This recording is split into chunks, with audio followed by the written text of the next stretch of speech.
ಅಯ್ಯೋ ನನಗೆ ಹಿಂಗಾಗೋಯ್ತು ಅಂತ ಕಣ್ಣೀರು ಹಾಕೋದು ಬಿಟ್ರೆ ಪಾಕಿಸ್ತಾನದ ಬಳಿ ಮತ್ತೇನು ಪರಿಸ್ಥಿತಿ ಇವತ್ತು ಉಳ್ಕೊಂಡಿಲ್ಲ ಅಂತ ನನಗನ್ಸುತ್ತೆ. ಪಾಕಿಸ್ತಾನವನ್ನ ಪೋಷಣೆ ಶಾಂತಿ ಪತ್ರ ಜಪಿಸಿದೆ ಇವತ್ತು.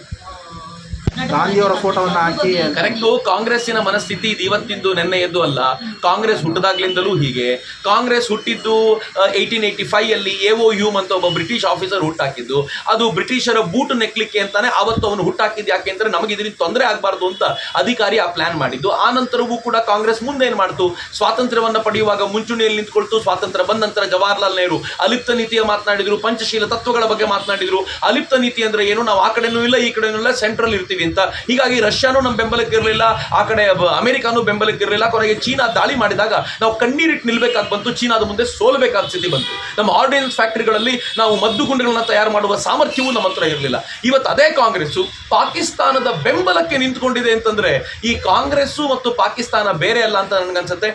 ಕಾಂಗ್ರೆಸ್ಸು ಬಹುಶಃ ಪಾಕಿಸ್ತಾನಕ್ಕೆ ಹೋಗಿ ಎಲೆಕ್ಷನ್ ಫೈಟ್ ಮಾಡಿದ್ರೆ ಇಲ್ಲಿಗಿಂತ ಸ್ವಲ್ಪ ಜಾಸ್ತಿ ಸೀಟನ್ನು ಗಳಿಸಬಹುದು ಅಂತ ನನಗನ್ಸುತ್ತೆ. ಅಷ್ಟರ ಮಟ್ಟಿಗೆ ಅವರು ತಮ್ಮ ಪಾಕಿಸ್ತಾನದ ಪ್ರೇಮವನ್ನು ಮೆರೆದಿದ್ದಾರೆ. ಬಟ್ ನಂಗೆ ಒಂದು ಖುಷಿ ಇದೆ, ಅಲ್ಲಿ ಸೈನಿಕರು ಪಾಕಿಸ್ತಾನದ ಠಾಣ್ಯಗಳನ್ನ ಪ್ರಿಸೈಸ್ಲಿ ಅಟ್ಯಾಕ್ ಮಾಡಿ ಪಾಕಿಸ್ತಾನದ ಠಾಣ್ಯಗಳನ್ನ ಉಡಾಯಿಸಿದ್ರೆ, ಇಲ್ಲಿ ಭಾರತದಲ್ಲಿ ಅಥವಾ ಕರ್ನಾಟಕದಲ್ಲಿ ಕನ್ನಡಿಗರು ಈ ಕರ್ನಾಟಕದ ಕಾಂಗ್ರೆಸ್ ಠಾಣ್ಯದ ಮೇಲೆ ಹೇಗೆ ದಾಳಿ ಮಾಡಿದ್ದಾರೆ ಅಂತಂದ್ರೆ, ಕಾಂಗ್ರೆಸ್ ತನ್ನ ಟ್ವೀಟ್ ಅನ್ನ ಡಿಲೀಟ್ ಮಾಡಿ ಬೇರೊಂದು ಟ್ವೀಟ್ ಅನ್ನ ಹಾಕಬೇಕಾದಂತ ಅನಿವಾರ್ಯತೆ ಸೃಷ್ಟಿ ಆಯ್ತಲ್ಲ.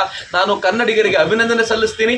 ಸೈನಿಕರು ಯಾವ ತರದ ದಾಳಿ ಮಾಡಿದ್ರೋ ಕನ್ನಡಿಗರು ಅದೇ ತರದ ದಾಳಿಯನ್ನ ಮಾಡಿದ್ದಾರೆ ಅಂತ ಇದೊಂಥರ ಏರ್ ಸ್ಟ್ರೈಕ್ ಅನ್ನ ಕನ್ನಡಿಗರು ಮಾಡಿದ್ದೀರಿ, ನಾನು ಅಭಿನಂದನೆ ಸಲ್ಲಿಸ್ತೀನಿ. ಓಡಿಸ್ತೀವಿ ಅಥವಾ ಹೊರಗೆ ತಳ್ತೀವಿ, ದೂರಕ್ಕೆ ತಳ್ತೀವಿ ಅಂತ ಅವ್ರು ಹೇಳಿದ ಮಾತಿದೆಯಲ್ಲ, ಆ ಮಾತನ್ನು ಉಳಿಸ್ಕೊಂಡಿದ್ದಾರೆ. ಮತ್ತು ಪಾಕಿಸ್ತಾನದ ಭಾವಲ್ಪುರದವರೆಗೂ ನಾವು ನುಗ್ಗಿರೋದಿದೆಯಲ್ಲ, ಸಾಮಾನ್ಯವಾದ ಸಂಗತಿ ಅಲ್ಲ. ಭಾವಲ್ಪುರ್ ಅಂತಂದ್ರೆ ಪಾಕಿಸ್ತಾನದ ಅತ್ಯಂತ ಒಳಗೆ, ನೀವು ಇಮ್ಯಾಜಿನ್ ಮಾಡ್ಲಿಕ್ಕೆ ಸಾಧ್ಯವಾಗದೇ ಇರುವಷ್ಟು ಒಳಗೆ ಪಾಕಿಸ್ತಾನದೊಳಗೆ ನುಗ್ಗಿ ನಾವು ಬಡಿದಿರೋದಿದೆಯಲ್ಲ, ಇದು ಭಾರತದ ಮಿಲಿಟರಿ ಸಾಮರ್ಥ್ಯವನ್ನ, ಭಾರತದ ನೇತೃತ್ವದ ಸಾಮರ್ಥ್ಯವನ್ನ ಮತ್ತು ಇಡೀ ಭಾರತೀಯರು ಜೊತೆಯಲ್ಲಿದ್ದಾರೆ ಅನ್ನುವಂಥದ್ರ ಏಕತೆಯ ಸಾಮರ್ಥ್ಯವನ್ನ ಜಗತ್ತಿಗೆ ಸಾಬೀತುಪಡಿಸಿದೆ. ಪಾಕಿಸ್ತಾನಕ್ಕಂತೂ ಇದು ಮುಟ್ಟಿಕೊಂಡು ನೋಡ್ಕೊಳ್ಬೇಕಾಗಿರುವಂತ ಹೊಡೆತ ಅಂತ ನನ್ಗನ್ಸುತ್ತೆ. ಸರ್, ಮುಂದಿನ ದಿನಗಳಲ್ಲಿ ಅಂದ್ರೆ ಜನ ಕೂಡ ಎದುರುತ್ತಿರುವಂಥದ್ದು, ನಾವು ಕೂಡ ಸ್ಟ್ರೈಕ್ ಮಾಡಿದ್ದೀವಿ, ಮಾಡುವ ಕೆಪಾಸಿಟಿ ಇದೆಯಾ ಅಂತ ನೀವು ಕೇಳಿದ್ರೆ ನಂಗೆ ನಗು ಬರುತ್ತೆ. ಭಾರತ ಪಾಕಿಸ್ತಾನ ಸ್ಟ್ರೈಕ್ ಮಾಡಲಿಕ್ಕೆ ಬೇಕಾಗಿರುವಂಥ ಎಲ್ಲ ಅವಕಾಶ ಮಾಡಿಕೊಡ್ತು.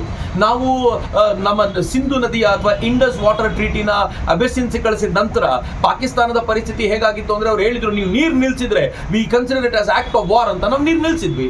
ನಾವು ನೀರು ಕೆಲವೊಂದ್ಸಲ ನಿಲ್ಸಿದ್ವಿ, ಕೆಲವೊಂದ್ಸಲ ಜಾಸ್ತಿ ಬಿಟ್ವಿ. ಒಂದ್ ಕಡೆ ಪ್ರವಾಹ ಇತ್ತು, ಒಂದ್ ಕಡೆ ಅವರಿಗೆ ಕ್ಷಾಮ ಬಂದಿರುವಂತ ಸ್ಥಿತಿ ಇದೆ. ಇಷ್ಟಾದ್ರೂ ಕೂಡ ಪಾಕಿಸ್ತಾನ ನಮ್ಮ ಜೊತೆ ಅಟ್ಯಾಕ್ ಮಾಡುವಂತ ಪರಿಸ್ಥಿತಿಗೆ ಬರಲಿಲ್ಲ. ಇದು ಮೊದಲನೇದು. ಇನ್ನು ಇವತ್ತು ನಾವು ಪಾಕಿಸ್ತಾನಕ್ಕೆ ಹೇಳಿ ಹೊಡೆದಿರೋದು, ನಾವೇನು ಕದ್ದು ಮುಚ್ಚಿ ಅಟ್ಯಾಕ್ ಮಾಡಲಿಲ್ಲ, ನಾವು ಸರ್ಪ್ರೈಸ್ ಅಟ್ಯಾಕು ಮಾಡಲಿಲ್ಲ. ಈ ಒಂದು 10-12 ದಿನಗಳಲ್ಲಿ ಭಾರತ ಯಾವತ್ತಿದ್ರೂ ಅಟ್ಯಾಕ್ ಮಾಡಿಯೇ ಮಾಡುತ್ತೆ ಅಂತ ಅವರಿಗೆ ಗೊತ್ತಿತ್ತು. ಅಟ್ಯಾಕ್ ಮಾಡಲಿಕ್ಕೆ ಅಂತ ಹೇಳಿ ಹೊಡೆದಾಗ್ಲೂ ಕೂಡ ಪಾಕಿಸ್ತಾನದ ಪರಿಸ್ಥಿತಿ ಹೆಂಗಿದೆ ಅಂತಂದ್ರೆ, ಏರ್ ಡಿಫೆನ್ಸ್ ಸಿಸ್ಟಮ್ ಎಷ್ಟು ವೀಕ್ ಆಗಿದೆ ಅಂತಂದ್ರೆ ನಮ್ಮ ಮಿಸೈಲ್ಗಳನ್ನ ತಡೆಯುವ ಸಾಮರ್ಥ್ಯ ಅವರಿಗೆ ಇರಲಿಲ್ಲ. ಇನ್ನು ಪಾಕಿಸ್ತಾನದ ಒಂದು JF-17 ನಾವು ಹೊಡೆದು ಬಿಸಾಕಿದ್ದೀವಿ ಅಂತ ಹೇಳುವಂತ ಸುದ್ದಿ ಕೇಳಿದಾಗ್ಲಂತೂ ಪಾಕಿಸ್ತಾನ ಬಹಳ ವೀಕ್ ಆಗಿದೆ, ಅವ್ರು ರಿಟಾಲಿಯೇಟ್ ಮಾಡ್ತಾರ ಅನ್ನೋದೇ ನನಗೆ ಅನುಮಾನ ಇದೆ. ಹೀಗಾಗಿ ಪಾಕಿಸ್ತಾನದ ಬೊಗಳೆ ಮಾತುಗಳೆಲ್ಲ ಅದು ಬೀದಿಗೆ ಬಂದು ನಿಂತಿದೆ. ಪಾಕಿಸ್ತಾನ ವೀಕ್. ಈಗಿನ ಪರಿಸ್ಥಿತಿಯಲ್ಲಿ ಪಾಕಿಸ್ತಾನದ ಸ್ಥಿತಿ ಅಂತಂದ್ರೆ ಆರ್ಥಿಕವಾಗಿ ಭಿಕ್ಷೆ ಬೇಡುವ ಸ್ಥಿತಿಯಲ್ಲಿದ್ದಾರೆ. ಜಾಗತಿಕ ಮಟ್ಟದಲ್ಲಿ ಅವ್ರ ಬೆಂಬಲಕ್ಕೆ ಯಾರೂ ಇಲ್ಲ. ಟರ್ಕಿ ಮತ್ತು ಚೈನಾ ಅದು ಕೂಡ ಮುಕ್ತವಾಗಿ ಬೆಂಬಲ ಕೊಡುವಂತ ಸ್ಥಿತಿಯಲ್ಲಿಲ್ಲ. ಇನ್ನು ಸೈನಿಕರ ಮೊರಾಲ್ ಸತ್ತು ಹೋಗಿದೆ. ನಾವು ಈ ಕೆಲಸ ಮಾಡಬಾರ್ದಾಗಿತ್ತು, ಇದು ತಪ್ಪಾಯ್ತು ಅಂತ ಅವರಿಗೆ ಅನಿಸಿರೋದ್ರಿಂದ ಸೈನಿಕರು ಕೂಡ ಹೆದರಿ ಅಡಗಿ ಕುಳಿತು ಬಿಟ್ಟಿದ್ದಾರೆ. ಇವೆಲ್ಲವನ್ನು ಮುಂದಿಟ್ಕೊಂಡು ನೋಡುವಾಗ ಪಾಕಿಸ್ತಾನಕ್ಕೆ ಯಾವ ಸಾಮರ್ಥ್ಯವೂ ಇಲ್ಲ. ಅದು ಭಾರತವನ್ನ ಎದುರಿಸುವ ತಾಕತ್ತನ್ನು ತೋರಿಸಲಾರದು ಅನ್ಕೊಳ್ತೀನಿ. ಇಷ್ಟಾದ್ರೂ ತೋರಿಸಿದರೆ ನಂಗೆ ಬಹಳ ಖುಷಿ. ಯಾಕೆ ಅಂತಂದ್ರೆ ಭಾರತ ಈ 9 ಠಾಣ್ಯಗಳ ಮೇಲೆ ದಾಳಿ ಮಾಡಿ ಮುಗಿಸದೆ ಪಾಕಿಸ್ತಾನದ ಸೈನಿಕ ಠಾಣ್ಯಗಳನ್ನು ಅಟ್ಯಾಕ್ ಮಾಡಬೇಕು ಅಂತಂದ್ರೆ ಪಾಕಿಸ್ತಾನ ರಿಟಾಲಿಯೇಟ್ ಮಾಡಬೇಕು. I am expecting Pakistan retaliate ಮಾಡಲಿ. ಸರ್, ಇನ್ನು ಮಾಕ್ ಡ್ರಿಲ್ ವಿಚಾರವಾಗಿ ಮಾತಾಡ್ತೀವಿ. ಮಾಕ್ ಡ್ರಿಲ್ ಇವತ್ತು ನಡಿಬೇಕಾಗಿತ್ತು. ಬಟ್ ನಿನ್ನೆಯಿಂದ ಎಲ್ರಿಗೂ ಒಂದು ಸಣ್ಣ ಅನುಮಾನ ಏನಿತ್ತು ಅಂತಂದ್ರೆ, ಶ್ರೀನಗರದಲ್ಲಿ ಒಂದಿನ ಮುಂಚೆ ಮಾಕ್ ಡ್ರಿಲ್ ಮಾಡಿ ಇಲ್ಲಿಗೆ ಇವತ್ತು ಮಾಕ್ ಡ್ರಿಲ್ ನರೇಂದ್ರ ಮೋದಿ ಇಡೀ ದೇಶಕ್ಕೆ ಹೇಳಿದ್ದಾರೆ ಅಂತಂದ್ರೆ ಅದರ ಅರ್ಥ ಏನು ಅಂತಂದ್ರೆ, ನಾವು ಮುಂದೆ ಏನೋ ಮಾಡ್ಲಿಕ್ಕಿದೀವಿ ಅಂತ. ಇವತ್ತು ಮಾಡಬೇಕಾಗಿರೋದು ಮಾಕ್ ಡ್ರಿಲ್ ಅಲ್ಲ, ಇವತ್ತು ಮಾಡಬೇಕಾಗಿರೋದು ನಾವು ನಿಜವಾದ ಡ್ರಿಲ್ ಮಾಡಬೇಕಾಗಿದೆ.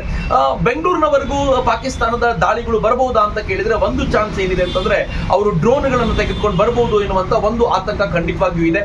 ಆದ್ರೆ ಡ್ರೋನ್ಗಳನ್ನು ತಡಿಲಿಕ್ಕೆ ಬೇಕಾಗಿರೋ ಆಗಿರುವಂತ ಈಗ್ಲಾ ಅನ್ನುವಂತ ಹ್ಯಾಂಡ್ ಹೆಲ್ಡ್ ರಾಕೆಟ್ ಲಾಂಚರ್ ಗಳನ್ನ ಭಾರತ ರಷ್ಯಾದಿಂದ ಇತ್ತೀಚೆಗೆ ತರಿಸ್ಕೊಂಡಿರೋದ್ರಿಂದ ಅವುಗಳು ಕೂಡ ಒಳಬರಲಾರದು. ಆದರೆ ಇಡೀ ದೇಶಕ್ಕೆ ಒಂದು ಎಕ್ಸ್ಪೀರಿಯನ್ಸ್ ಸಿಗಬೇಕು ಯುದ್ಧ ಅಂದ್ರೆ ಹೇಗಿರುತ್ತೆ ಅಂತ.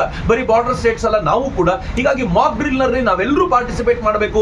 ಆ ಸೈರನ್ ಸಿಸ್ಟಮ್ ಗಳನ್ನ ರೆಡಿ ಮಾಡಿಟ್ಕೋಬೇಕು. ಸೊ ಪಾಕಿಸ್ತಾನಕ್ಕೆ ಇದು ಒಂದು ಎಚ್ಚರಿಕೆ, ನೀವು ಯುದ್ಧಕ್ಕೆ ರೆಡಿ ಆಗಿದ್ದೀರೋ ಇಲ್ವೋ, ನೀವು ವೀಕ್ ಆಗಿರುವಂತ ಭಿಕಾರಿ ಆಗಿರುವಂತ ನೀವು ರೆಡಿ ಆಗಿದ್ದೀರೋ ಇಲ್ವೋ, ಎಲ್ಲ ದಿಕ್ಕಿನಿಂದಲೂ ಸಮರ್ಥವಾಗಿರುವ ನಾವು ಬೆಂಗಳೂರಿನಲ್ಲಿರುವಂತ ಕೇರಳದಲ್ಲಿರುವಂತ ಸಾಮಾನ್ಯ ಜನರನ್ನು ಕೂಡ ಯುದ್ಧಕ್ಕೆ ಸಿದ್ಧವಾಗಿಸಿದ್ದೀವಿ ಅಂತ ಹೇಳೋದಿದೆಯಲ್ಲ, ಇದು ಬಹಳ ವಿಶಿಷ್ಟವಾಗಿರುವಂತ ಸಂಗತಿ ಅಂತ ನನಗನ್ಸುತ್ತೆ. ಸರ್ ಬ್ಲ್ಯಾಕ್ಔಟ್ ಬಗ್ಗೆ ಮಾತಾಡೋದು ಸರ್. ಮಾಕ್ ಡ್ರಿಲ್ ನಲ್ಲಿ ಹಾಂ ಸರ್, ಮಾಕ್ ಡ್ರಿಲ್ ಬ್ಲ್ಯಾಕ್ಔಟ್ ನ ಸಂಗತಿ, ಅದು ಯಾವ್ದಾದ್ರು ಯುದ್ಧ ವಿಮಾನಗಳು ಅಟ್ಯಾಕಿಗೆ ಅಂತ ಬರುವಾಗ ಅವುಗಳಿಗೆ ಲೈಟ್ ಕಾಣಬಾರದು ಅನ್ನೋ ದೃಷ್ಟಿಯಿಂದ ಬ್ಲ್ಯಾಕ್ಔಟ್ ಮಾಡ್ತಾರೆ. ಆಯಾ ಕಾಲಘಟ್ಟದಲ್ಲಿ ನಾವು ಅದಕ್ಕೆ ಸಿದ್ಧರಾಗಬೇಕು.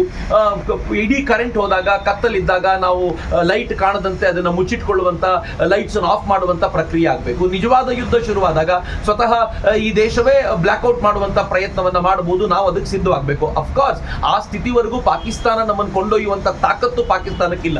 ಬಟ್ ಯುದ್ಧ ಮಾಡಿ ಅಂತ ನಾವು ಹೇಳಬೇಕಾದಾಗ ಆ ಯುದ್ಧಕ್ಕೆ ತೆರಬೇಕಾಗಿರುವಂತ ಪ್ರೈಸ್ ಏನು ಅಂತ ನಮಗೂ ಗೊತ್ತಿರಬೇಕು.